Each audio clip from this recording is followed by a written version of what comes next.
Question 1. The ALARA principle is a fundamental concept in radiation protection. What does ALARA stand for? A. As low as reasonably achieved. B. Always limit all radiation aspects. C. As low as reasonably allowable. D. As low as reasonably achievable. Answer: D. As low as reasonably achievable. This question tests your understanding of a core principle in radiation safety, ALARA, which is an acronym. The keyword stands for directly asks for the meaning of the abbreviation. ALARA means that all radiation exposure should be kept to the absolute minimum possible, without compromising diagnostic quality. For instance, using a lead apron and fast film speeds are ways to keep doses as low as reasonably achievable. Remember, the goal is to always minimize radiation exposure to both the patient and the operator. Question 2. Which of the following is the best way to protect a patient from unnecessary radiation exposure during a dental radiographic procedure? A. Use a fast film speed or digital sensor. B. Increase the kilovoltage, kVp, setting. C. Decrease the source-to-film distance. D. Take more radiographs for thorough diagnosis. Answer: A. Use a fast film speed or digital sensor. This question focuses on patient protection from radiation, and best way highlights the most effective method among the choices. Using a fast film speed, like FSpeedy, or a digital sensor significantly reduces the exposure time needed, thereby decreasing the patient's radiation dose. Increasing kVp primarily affects contrast and penetration, decreasing source-to-film distance actually increases intensity, and taking more radiographs would increase exposure, not decrease it. Always remember that faster imaging systems directly translate to less radiation for your patient. Question 3. What is the primary purpose of the lead apron with a thyroid collar during dental radiography? A. To prevent the patient from moving during the exposure. B. To protect the patient's reproductive organs and thyroid gland from scatter radiation. C. To absorb primary radiation that passes through the patient. D. To improve the diagnostic quality of the image by reducing fog. Answer: B. To protect the patient's reproductive organs and thyroid gland from scatter radiation. The question asks for the primary purpose of a lead apron and thyroid collar, guiding you to its main protective function. These protective devices are designed to shield radiosensitive tissues, such as the thyroid gland and reproductive organs, from secondary or scatter radiation that could cause harm. While they absorb radiation, their main role is targeted protection of specific, vulnerable areas of the body, not to absorb the primary beam or prevent movement. Always remember that these critical barriers are your patient's first line of defense against unnecessary radiation exposure. Question 4. An image that appears too dark is most likely caused by which of the following processing errors? A. Underdevelopment. B. Overexposure. C. Underfixing. D. Developer solution that is too cold. Answer: B. Overexposure. This question tests your knowledge of common radiographic errors, specifically concerning image density, and too dark is the key descriptive phrase. An overexposed image means the film or sensor received too much radiation, resulting in a dark image because too many silver halide crystals were energized. Underdevelopment, underfixing, or cold developer would typically result in an image that is too light or has other processing artifacts. A good way to remember this is, too much light, radiation exposure, makes the film too dark. Question 5. The paralleling technique requires the film or digital sensor to be placed parallel to what anatomical structure? A. The long axis of the tooth. B. The buccal mucosa. C. The sagittal plane of the patient. D. The occlusal plane. Answer: A. The long axis of the tooth. This question focuses on the fundamental principle of the paralleling technique, and the keyword parallel is a direct clue. In the paralleling technique, the image receptor, film or sensor, is positioned as parallel as possible to the long axis of the tooth being radiographed, while the central ray of the X-ray beam is directed perpendicular to both the tooth and the receptor. This specific alignment helps minimize distortion and produce an accurate representation of the tooth structure. Always remember that parallel to the tooth is the golden rule for accurate image projection with this technique. Question 6. Which component of the dental X-ray machine restricts the size and shape of the X-ray beam? A. The cathode. B. The anode. C. The collimator. D. The timer. Answer: C. The collimator. This question asks about the part of the X-ray machine responsible for shaping the beam, and restricts the size and shape is the key function described. The collimator, typically a lead diaphragm, is designed to limit the size of the X-ray beam to the area of interest, thereby reducing the patient's exposure to unnecessary radiation. The cathode and anode are involved in X-ray production, and the timer controls the duration of exposure. Remember, a smaller, more focused beam means less scatter radiation and improved safety. Question 7. What is the recommended distance an operator should stand from the X-ray tube head during an exposure if no shielding is available? A. 3 feet, 9 meters. B. 6 feet, 8 meters. C. 9 feet, 7 meters. D. 12 feet, 6 meters. Answer: B. 6 feet, 8 meters. This question tests a crucial safety measure for the operator, and recommended distance with no shielding highlights the importance of this protection. The inverse square law dictates that increasing distance significantly reduces radiation intensity, and 6 feet, or approximately 8 meters, is the minimum safe distance an operator should maintain from the X-ray source during an exposure if no protective barrier is present. This distance helps ensure the operator receives a negligible dose of scatter radiation. Always step back at least 6 feet if you can't be behind a protective wall. Question 8. What does a cone cut error on a radiograph indicate? A. The film was exposed to light. B. The X-ray beam was not centered on the film or sensor. C. The patient moved during the exposure. D. The processing chemicals were exhausted. Answer: B. The X-ray beam was not centered on the film or sensor.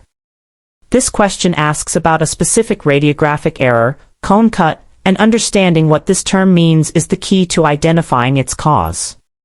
A cone cut occurs when the primary X-ray beam is not properly aligned with the film or sensor, resulting in an unexposed, clear, area on the image where the beam missed part of the receptor.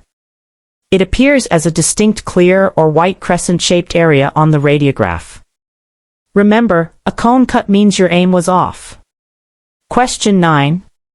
In digital radiography, what is the term for the numerical representation of the X-ray intensities transmitted through the patient, captured by the sensor? A. Latent image. B. Pixels. C. Voxels. D. Analog image. Answer: B. Pixels. This question delves into the fundamentals of digital radiography, and numerical representation of X-ray intensities is the core concept being tested. In digital imaging, The sensor converts X-ray photons into electronic signals, which are then converted into discrete units called pixels, picture elements. Each pixel represents a specific area and intensity, contributing to the overall digital image on a computer screen. A latent image refers to an undeveloped film image, and voxels are 3D volumetric pixels used in CBCT. Always remember that pixels are the building blocks of a digital image. Question 10. Which of the following describes the appearance of an underdeveloped radiographic image? A. Very dark with high contrast. B. Very light with low contrast. C. Streaky with an oily appearance. D. Clear with a distinct dark border. Answer, B. Very light with low contrast. This question addresses a common film processing error, asking about the visual characteristic of an underdeveloped image. Underdevelopment occurs when the film is not in the developer's solution for enough time, or the developer is too cold or weak, leading to insufficient chemical reduction of the silver halide crystals. This results in an image that appears too light and lacks diagnostic contrast. Think of it this way: if the film isn't developed enough, it won't be darkened enough to show good detail. Question 11. What is the purpose of a bitewing radiograph? A. To view the entire tooth, including the apex and surrounding bone. B. To detect interproximal caries and evaluate alveolar bone levels. C. To visualize large areas of the maxilla or mandible, including impacted teeth. D. To examine the temporomandibular joint, TMJ. Answer, B. To detect interproximal caries and evaluate alveolar bone levels. This question asks about the purpose of a bitewing radiograph, which is a specific type of intraoral image. Bitewing radiographs are designed to show the crowns of both maxillary and mandibular teeth on a single image, making them ideal for detecting decay between teeth, interproximal caries, and assessing the crestal bone height, which is important for diagnosing periodontal disease. Periapicals show the entire tooth, and panoramic or occlusal films show larger areas. Remember, bitewings are your go-to for checking between teeth and bone levels. Question 12. When processing dental films, what is the correct order of manual processing steps? A. Fixer, rinse, developer, wash, dry. B. Developer, rinse, fixer, wash, dry. C. Wash, developer, fixer, rinse, dry. D. Developer, fixer, rinse, wash, dry. Answer, B. Developer, rinse, fixer, wash, dry. This question tests your knowledge of the sequential steps in manual film processing, and correct order is the key phrase. The developer solution first converts the latent image into a visible image. A water rinse stops the development process. The fixer then removes unexposed silver halide crystals and hardens the emulsion. A final thorough wash removes all residual processing chemicals, and finally, the film is dried. Getting this sequence wrong will result in non-diagnostic or damaged films. Memorize this sequence. Develop, rinse, fix, wash, dry, DRFWD.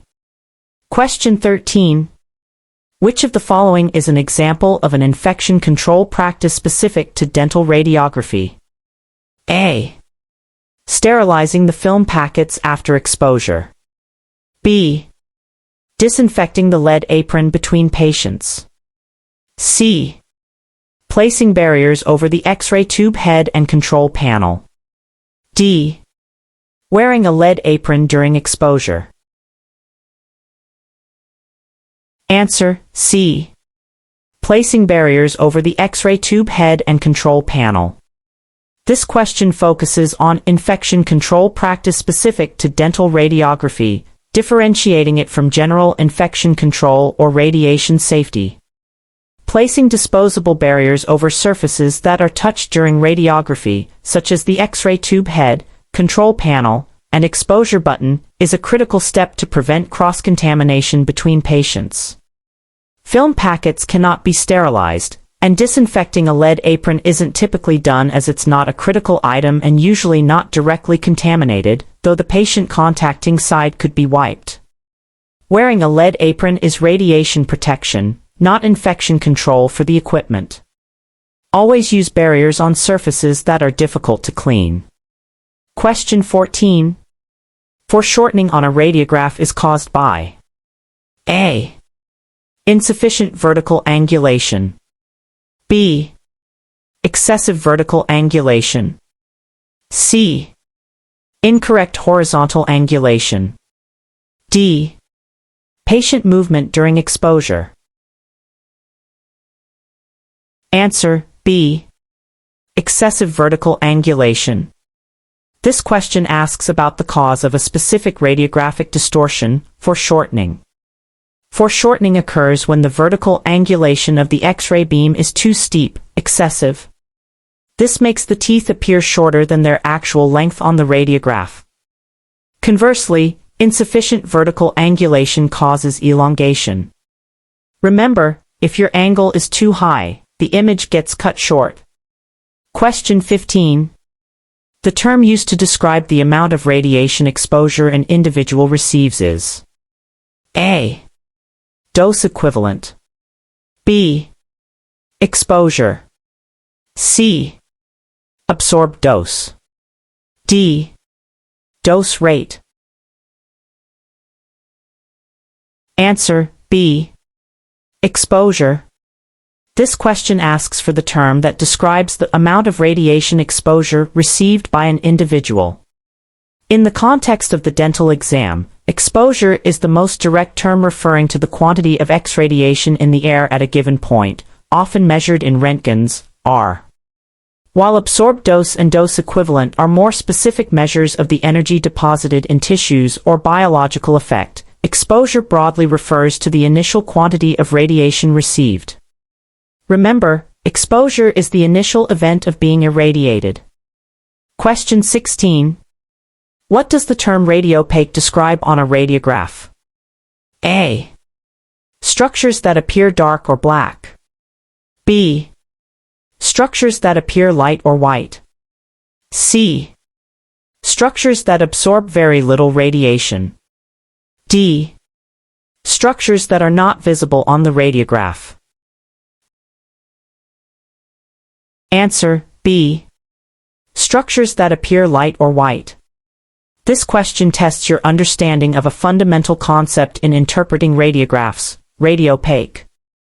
Radiopaque structures are those that are dense and absorb or block a significant portion of the X-ray beam, preventing it from reaching the film or sensor. Because fewer X-rays hit the receptor in these areas, they appear light or white on the image. Examples include bone, enamel, and metallic restorations. Think of radiopaque as radiation blocking, which makes the image light. Question 17. The latent period in radiation biology refers to the time between A. Exposure to radiation and the appearance of observable clinical effects. B. The first and last radiation exposure in a series. C. The onset of symptoms and full recovery. D. The development of an image and its fixation. Answer A. Exposure to radiation and the appearance of observable clinical effects. This question focuses on a key concept in radiobiology, the latent period. This term describes the delay, or latency, between the initial exposure of an individual or tissue to radiation and the manifestation of any detectable biological or clinical signs of radiation damage. This period can vary from hours to years, depending on the dose and type of effect. It's crucial to understand that effects aren't always immediate. Question 18. What is the primary advantage of using a rectangular collimator compared to a circular collimator? A. It produces a larger field of radiation. B. It significantly reduces patient radiation exposure. C. It is easier to position for operators. D. It provides a panoramic view of the arches.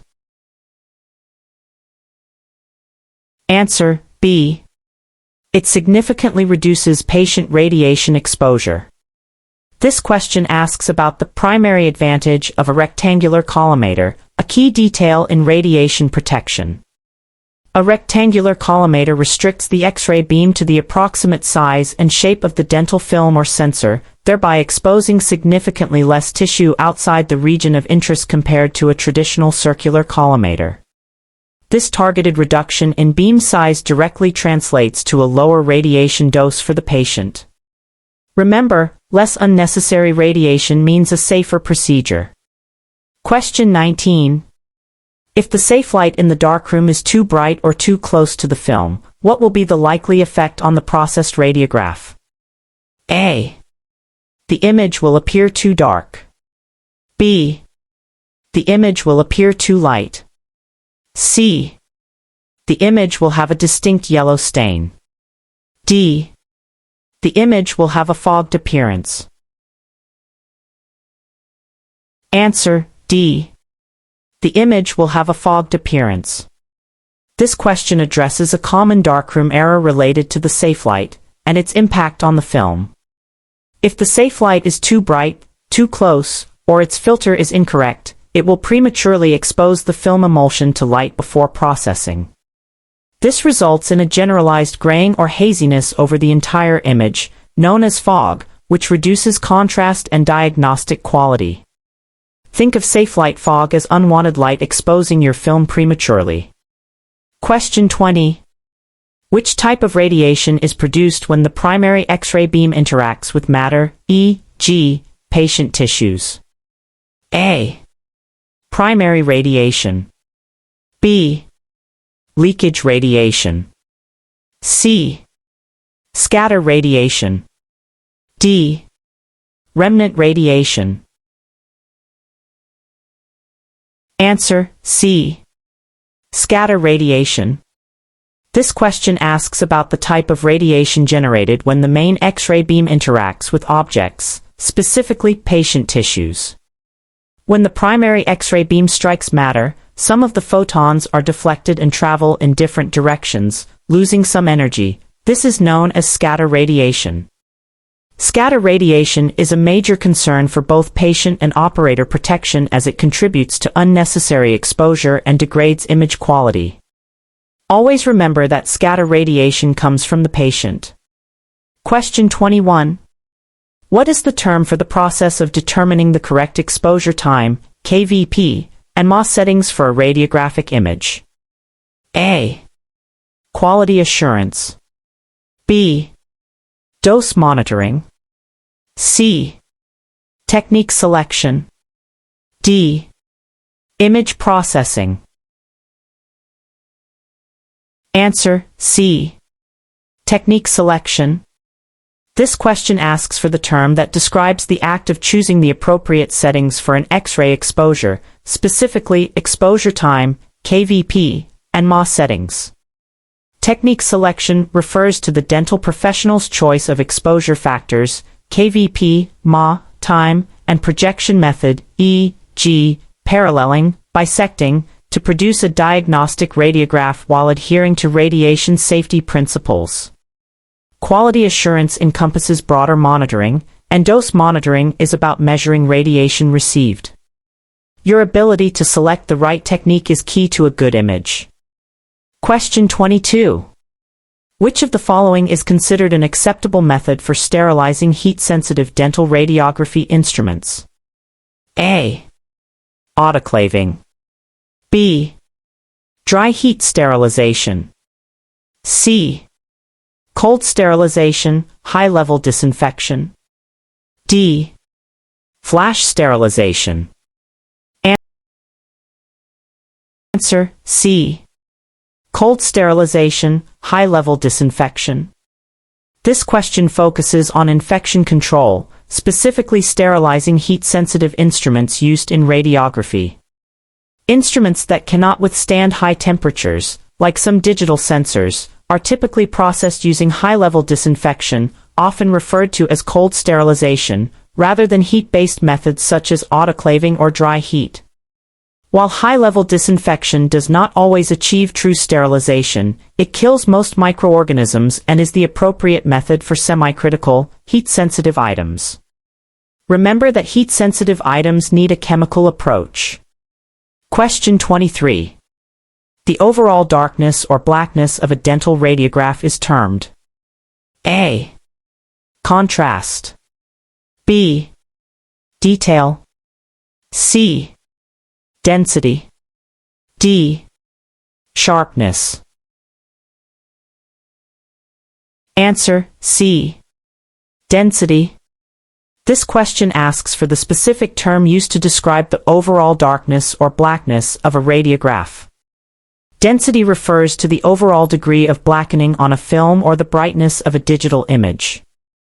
A radiograph with high density is very dark, while one with low density is very light. Contrast refers to the difference in densities between adjacent areas, while detail and sharpness relate to the clarity of the image. Always remember, density equals darkness. Question 24. What is the main cause of elongation on a dental radiograph? A.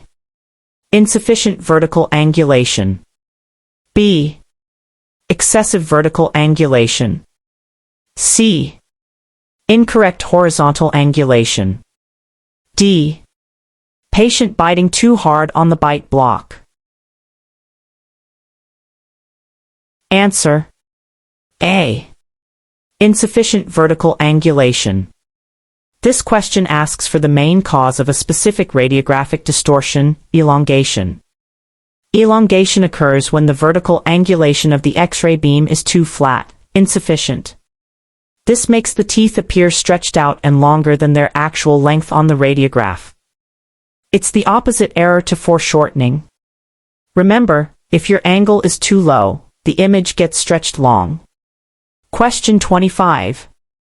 A quality assurance program in dental radiography includes A. Only monitoring patient radiation doses. B. Only checking processing solutions daily. C. A planned program of inspections and tests to ensure high-quality images and minimal patient exposure. D. Only training staff on new X-ray equipment. Answer, C. A planned program of inspections and tests to ensure high-quality images and minimal patient exposure. This question asks for a comprehensive definition of a quality assurance program in dental radiography. A robust quality assurance program is a systematic, ongoing plan that includes a variety of inspections, tests, and maintenance procedures for equipment, processing, and personnel. Its ultimate goal is to consistently produce high-quality diagnostic radiographs while keeping radiation exposure to both patients and staff as low as reasonably achievable. It's more than just one task, it's a holistic approach to excellence.